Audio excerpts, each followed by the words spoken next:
está começando o Ler Mais Um e eu quero começar o programa fazendo uma pergunta.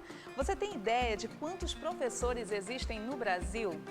Dados do Censo Educacional de 2017 apontam um número de 2,5 milhões de educadores.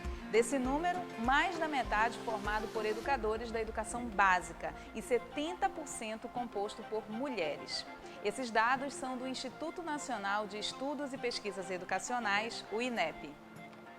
E foi pensando nisso que nós, do Ler Mais Um, procuramos a neuropsicopedagoga Ana Cecília Marques para falarmos um pouquinho sobre a função do professor e como ele pode inspirar os seus alunos. Acompanhe aí.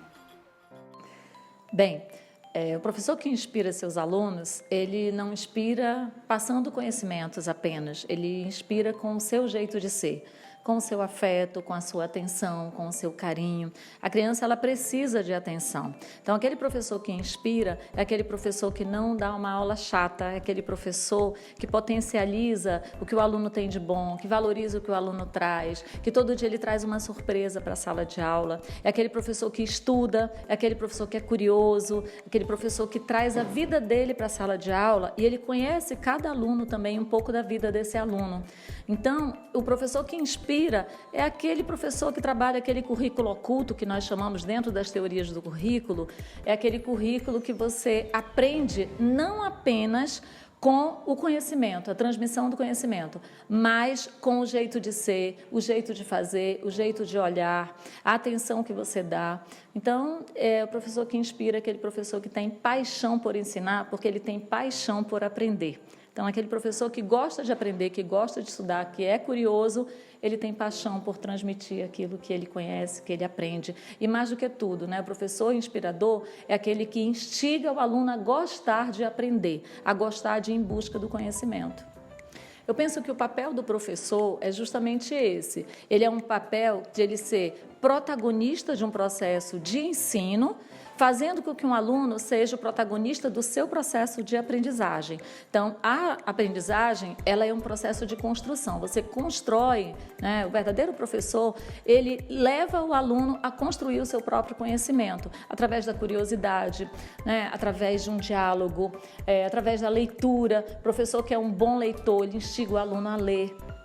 Então, tudo isso, quer dizer, o jeito de ser do professor e dele ensinar também vai fazer com que o aluno seja um bom aluno. Muitas vezes o professor quer uma fórmula pronta, ele quer que o aluno siga uma norma, aquilo muito sistemático. E a criança de hoje é uma criança que está aí, que ela vê uma série de coisas, né? Que ela está aí conectada. Então, eu digo até que hoje a palavra-chave é a conexão. Como é que eu me conecto com esse aluno? Eu me conecto com o olhar, com o toque, com o afeto, com a brincadeira, né? O professor voltar a ser criança, a escola poda muito a criatividade do aluno, né? Justamente com exercícios muito sistemáticos, e a criança, ela quer brincar.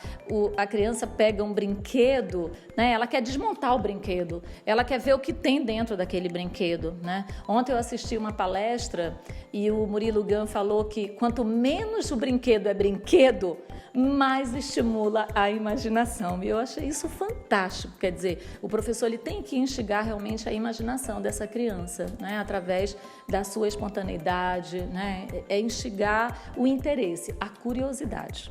Bem, todas as profissões são desafiadoras, né? Eu penso que é muito desafiador ser professor hoje, principalmente no mundo de hoje, em que as crianças estão aí num outro momento, a sociedade vive em outro momento, nós não temos a colaboração direta da família como nós tínhamos. Então, hoje a escola, ela tem que se reinventar, e o professor, ele tem que se reinventar também. Não dá para ser professor hoje com um pé lá no século XIX, com um pé lá no século XX. Ele tem que ser o professor de hoje. Então, ele tem que ser aquele professor curioso, aquele professor que estuda, aquele professor que brinca, aquele professor que lê, aquele professor que é alegre. Eu digo que o professor, ele tem que ser o primeiro a chegar feliz na escola. né? O professor tem que ser feliz, ele tem que chegar feliz na escola porque ele tem que ter o prazer de ensinar. O professor que tem o prazer de ensinar, ele instiga no aluno o prazer da aprendizagem. Então, acho que o real papel do professor é instigar essa curiosidade, essa criatividade. Se ele conseguir manter essa criança criativa, essa criança curiosa, vai chegar um adulto curioso, um adulto excepcional, porque eu acho que o que mata o adulto hoje é a falta de criatividade. Viu só? Você que quer ser um professor, seja aquele professor que você gostaria de ter na sua sala de aula. O Ler Mais Um vai a um rápido intervalo, não sai daí, que é um minuto só, e a gente volta já. E já estamos de volta com o Ler Mais Um e agora nós vamos falar sobre o Clube do Livro. Você não sabe do que se trata? Pois é, alguns jovens já conseguem se reunir e fazer parte de clubes de livro e fazem grandes leituras de clássicos da literatura. É isso que você vai conhecer a partir de agora. As amigas Jéssica e Isabelle estavam cansadas de não ter com quem compartilhar o turbilhão de ideias e sensações após a leitura de um livro. A solução encontrada pelas duas foi criar um clube do livro. Após um ano de atividades, Jéssica Lima diz que o Quinta Página é uma grande família. Foi muito interessante, foi muito importante para a gente ver o grupo crescer e começar com poucas pessoas e ir crescendo e chegando mais gente de várias idades.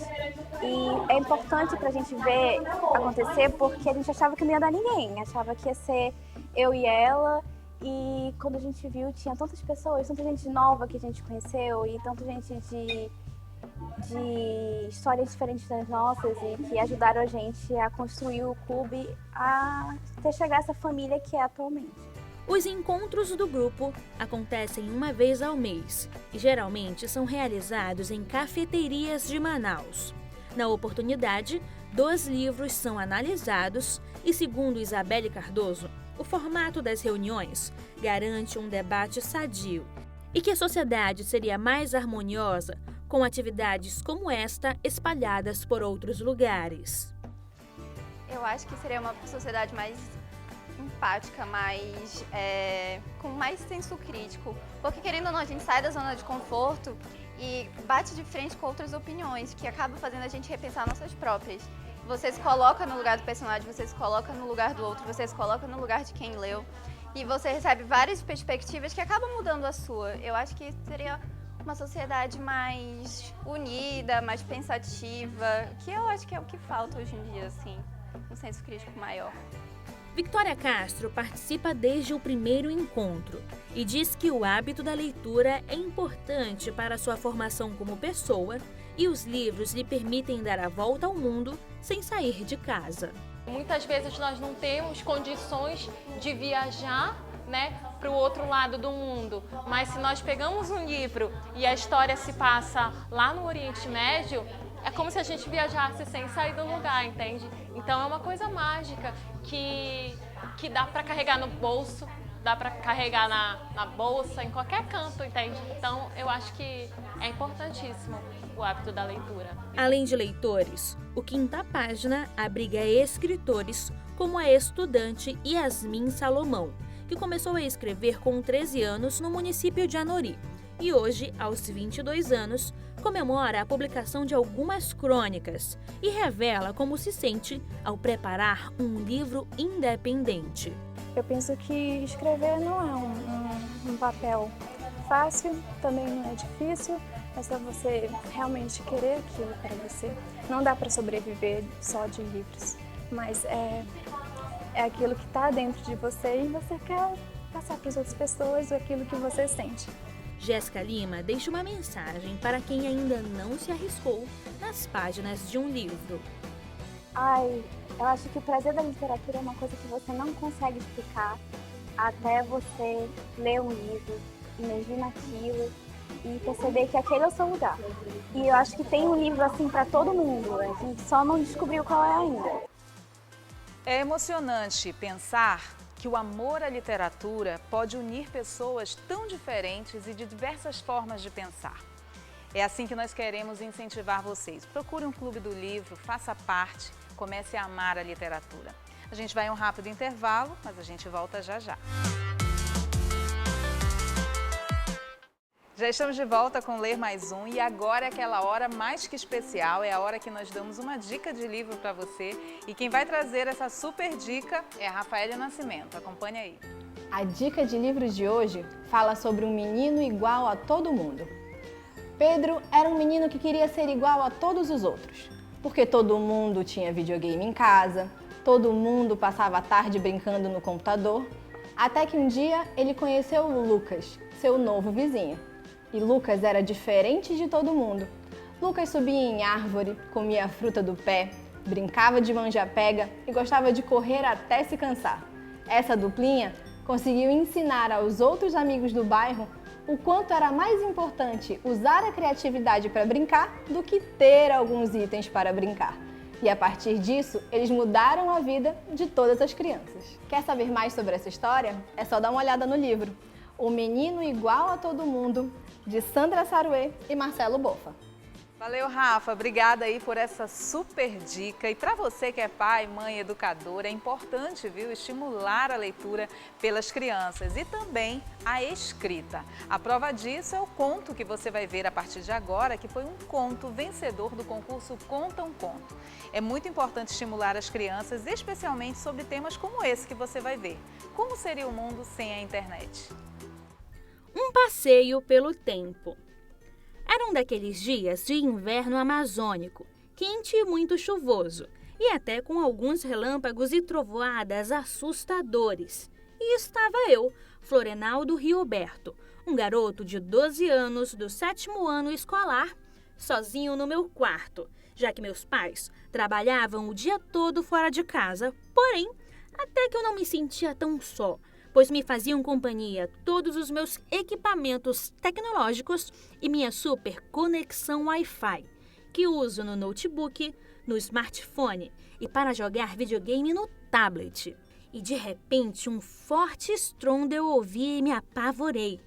Um poderoso raio caiu perto do apartamento onde moro, causou um acidente na rede elétrica e algo fantástico aconteceu, fazendo com que eu fosse sugado para dentro do monitor.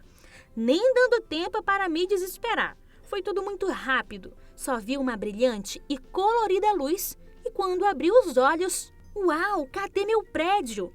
E minha internet? E meus eletrônicos? Inquieto, perguntei-me. Peguei na minha cabeça e disse, nossa, tô leso mesmo. Eu surgi dentro de uma casinha de madeira, igual aquelas vistas em fotos antigas da cidade quando pesquisei sobre a história da Amazônia. Fiquei um pouco assustado. Fui pedir ajuda e aí tive a surpresa completa, pois olhei que estava em outro lugar, numa rua sem asfalto, e percebi um intenso e impressionante verde das árvores. O frescor do ar era incrível, que até enchi meus pulmões de energia, e a terra então cheirosa e molhada, nada parecido com o calor exagerado da minha cidade. E tinha o céu, o mais azulado que eu já enxerguei. E foi quando uma menina me perguntou, ei, tu tá procurando alguém? Vem brincar um pouco com a gente, bora embora, disse ela vendo meus olhos arregalados. Então fui, e conheci a Carol, o Eduardo, a Camille e o Jadir, todos com grandes sorrisos naturais. As crianças desta rua estavam se divertindo umas com as outras, mas o estranho é que eram brincadeiras que não se fazem hoje tanto nas cidades, do tipo pega-pega, perna de pau, pique-esconde, bolinha de gude. Meu pai chamava de peteca. Já algumas meninas jogavam muito felizes uma brincadeira chamada bole-bole, usando sementes ou pedrinhas.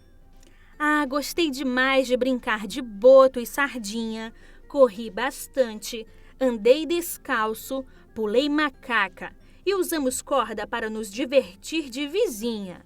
Mas quando acabou o pique-cola e o pique-ajuda, eu, muito cansado, morri na mãe. E não aguentei, superei meu medo, fui até um igarapé próximo e me joguei na água com a turminha. Ufa! O tempo passou e eu, já brocado, fui convidado pela mãe da Carol para comer um delicioso bolo de macaxeira, daqueles fofinhos e cheirosos saído do forno de lenha. Tomei um saboroso suco de taperebá e até provei 2 frutinhas, a jurubeba e o camapu. E na casa da Carol, descansei numa rede e dormi. Égua, não! Pensativa, eu acordei. Acreditem, como eu estava estudando online para uma tarefa escolar, acabei dormindo de verdade. E a pesquisa era brincadeiras do tempo de pais e avós. E por alguns minutos, que pareceram horas, percebi em imaginação como a vida era menos acelerada do que agora, na nova era das informações, do Facebook, Twitter, WhatsApp, Instagram, do YouTube, enfim, da comunicação digital. Pois meu tempo, consumo e educação é outro. Eu sou do mundo da geração Z. E é assim que a gente encerra o programa de hoje, incentivando você a buscar o hábito pela leitura. Grandes livros, grandes autores, muitas viagens pela literatura. Tudo isso é o que nós desejamos para você e te esperamos na próxima semana aqui no Ler Mais Um. Até lá!